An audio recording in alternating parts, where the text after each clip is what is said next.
Morning বন্ধুরা, এই দেখো আমি আবার চলে এসেছি কোথায়?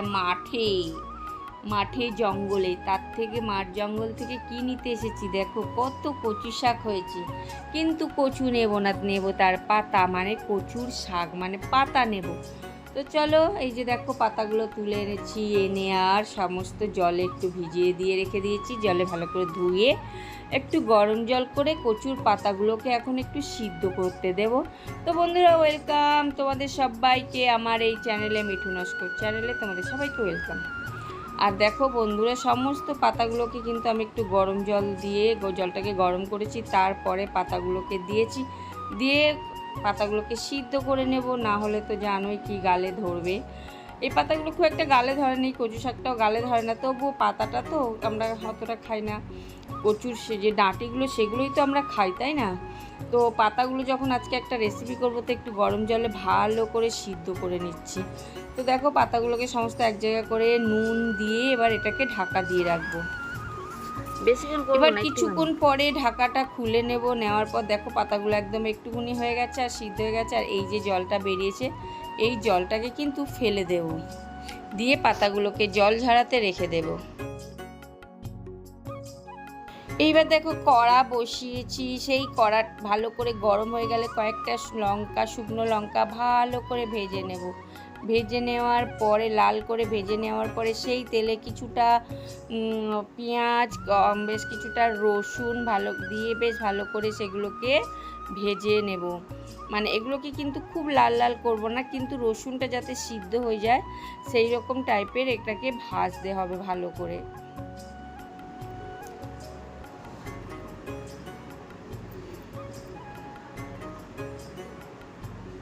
তারপর যখন এটা ভালো করে ভাজা হয়ে যাবে, তখন সেই সিদ্ধ করা কচুর পাতাগুলো দিয়ে দেব এর মধ্যে, দিয়ে এবার এগুলোকে ভালো করে নাড়তে থাকবো যতটা কচুর পাতার মধ্যে জল আছে সেই জলটা যাতে মরে যায় সেই ততক্ষণ নাড়তে থাকবো, এবং রসুন পেঁয়াজটা যাতে সিদ্ধ হয়ে যায় সেইভাবে এদেরকে ভাজতে থাকবো সুন্দর করে।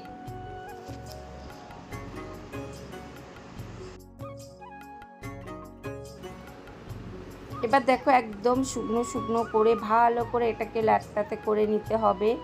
কচু শাকটাকে বা কচুর পাতাটাকে ভালো করে ল্যাটটাতে করে সিদ্ধ করে নিতে হবে, একদম নরম করে নিতে হবে। আর এর মধ্যে যে রসুনটা আছে সেই রসুনগুলো দেখতে হবে যেন সিদ্ধ হয়ে যায় ভালো করে।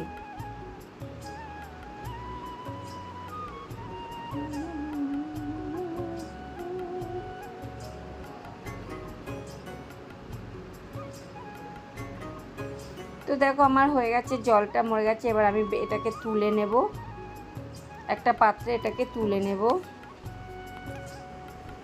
সেই কড়াইয়ের মধ্যে বেশ কিছুটা আবার সর্ষের তেল দিয়ে দেব। সর্ষের তেল দেওয়ার পরে বেশ কিছুটা এতে চিংড়ি মাছ, আমার আগে থেকে একটু মানে চিংড়ি মাছগুলো একটু ভেজে রাখা ছিল, সেই চিংড়ি মাছটাকে আরেকটু ভালো করে ভেজে নেব, তেলের মধ্যে দিয়ে ভালো করে আরেকটু ভেজে নেব।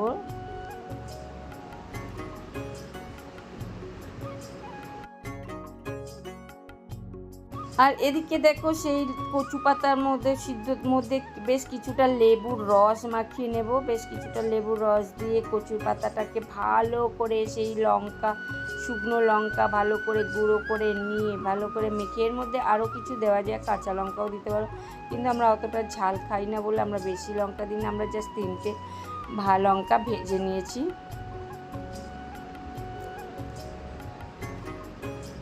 তো বন্ধুরা, এগুলোকে ভালো করে ভেজে নিয়ে মানে গুঁড়ো করে নিয়ে নুনের সাথে এখন পেঁয়াজ দিয়ে সুন্দর করে মাখবো।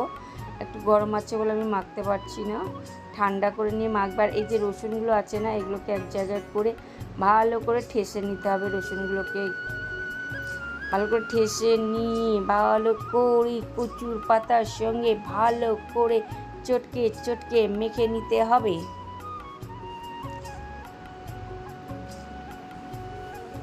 একদম ভালো করে চটকে চটকে মেখে নিতে হবে। রসুন, লঙ্কা, পেঁয়াজ সমস্ত একসঙ্গে ভালো করে মেখে নিয়ে দেখো এরপরে এর মধ্যে যে ভাজা চিংড়ি মাছগুলো ছিল এর মধ্যে দিয়ে দিতে হবে।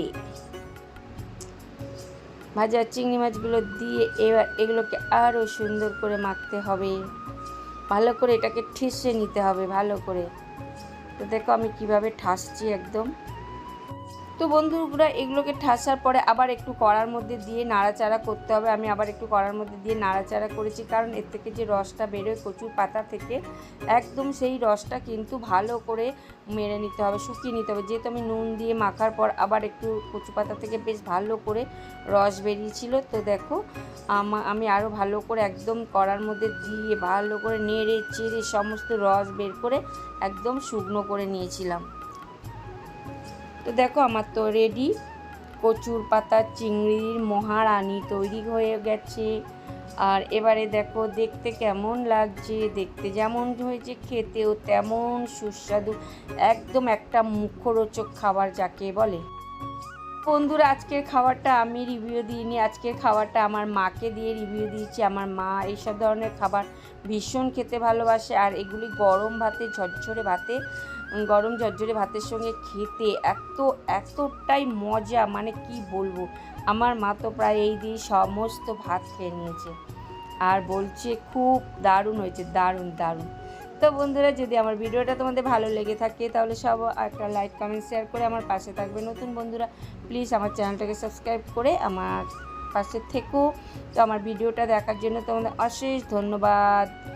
আর দেখো আমার মা কেমন রিভিউ দিচ্ছে, খাচ্ছে আর ভালো হয়েছে, খুব ভালো হয়েছে বলে।